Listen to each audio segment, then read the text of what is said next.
everybody, welcome to my new program on YouTube called the Fraud-Free Framework. My name is Maureen Zappala and I am helping you to knock out your self-doubt. What self-doubt? The self-doubt of imposter syndrome. You might have heard what imposter syndrome is. It's a secret self-doubt that strikes smart, skilled, successful people, causing them to not believe they are smart, skilled, and successful, despite the fact that there is a mountain of evidence that says they really are smart, skilled, and successful. It's as if they have this drop of doubt that wipes out this mountain of evidence. It's irrational, but it's debilitating in some cases. It causes these incredibly talented, competent, and educated people to always second guess themselves. It's almost as if they walk around and look and think, oh my gosh, they all think I'm smarter than I really am. And the fact that I have this great resume and this great list of accolades and achievements, well, no, that was just an accident or a fluke, or the stars were aligned. The planets were aligned. Whatever it is, they can't internalize the fact that what's on paper really is a reflection of their skills, abilities, and qualifications. It's called, and the reason it's called imposter syndrome is because they feel like fakes. They feel like they're going through life as a professional fraud, as somebody who is got this facade of competence, and everybody's fooled by it. It's really quite irrational because the fact that they've achieved so much kind of proves that they're not faking it. They actually did accomplish something. They did the work. They achieved these goals. They set out to get things, make things happen. But they still don't believe. They still are unable to connect the dots between what the objective data says about their abilities and their own belief of the data. So that's why it's called imposter syndrome. Now, I used to work at NASA. I'm a former rocket scientist. I worked in jet propulsion, and imposter syndrome was my constant companion.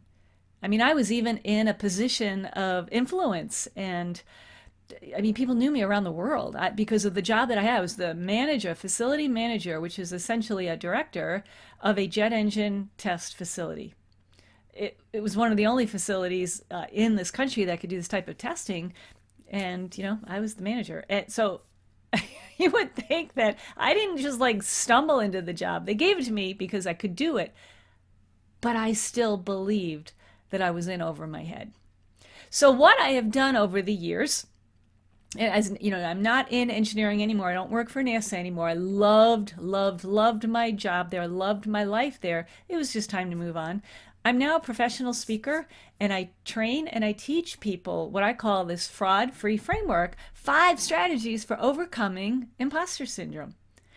Now, I'm going to be posting some more videos, so I hope that you tune in and really learn from them. But let me quickly summarize these 5 strategies. The first strategy is to recognize it.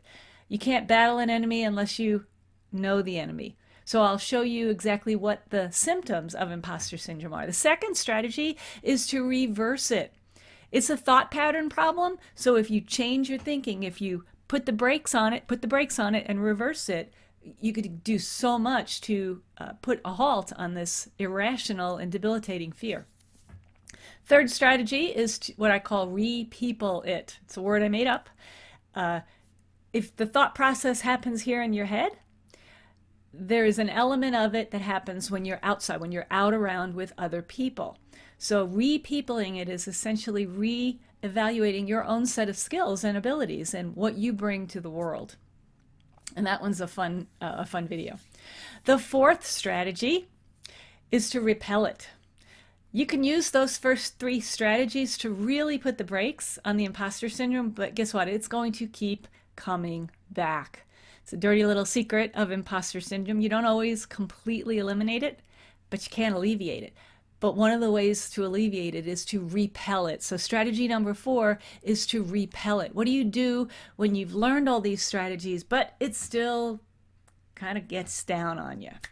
So that fourth strategy, repel it, is it's about collecting the data that says that you're awesome. It's a fun project. And then the fifth strategy is what I call reinforcing it. You are a person of great depth, integrity, and a spiritual / transcendental element. And you really need to get in touch with that. I say that you cannot bring your A game unless you have your why game. And your why game is based on your principles and your belief system and your values. So strategy number 5 is getting all that in place. So I've got some suggestions and some ideas for you to go ahead and do that. So that's the 5 strategies of the fraud-free framework. I hope you stay tuned and check out the other videos that I've got here so we can do a little bit deeper dive into each one of these strategies. All right, let's go.